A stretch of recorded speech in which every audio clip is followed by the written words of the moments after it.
मुझे खांसी आ रही है। आई एम अबाउट टू कफ। खांसने को कफ कहते हैं और आ रही है यानी खांसी आने वाली है। आई एम अबाउट टू कफ। इसकी जगह मैं कहूं कि बस मैं रोने वाली हूँ, I am about to cry. मैं हंसने वाली हूँ, I am about to laugh. और अगर मैं कहूं कि बस मैं अब कोई फैसला करने वाली हूँ, I am about to decide. तो अबाउट टू का मतलब होता है करने वाला। हम कहते हैं ना सब चलता है, जाने दो सब चलता है। Everything works. हर चीज चलती है। मैंने कहा भाई सब कुछ चलता है। Everything works. तुम जरा भी नहीं बदले। हम किसी को कहते हैं ना तुम जरा भी नहीं बदले। You are unchanged.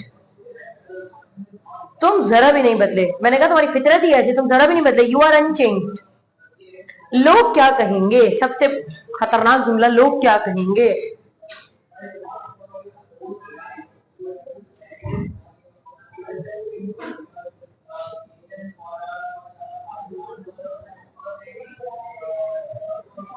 What the society will think. What the society will think. लोग क्या कहेंगे। You are useless. तुम ना अहल हो।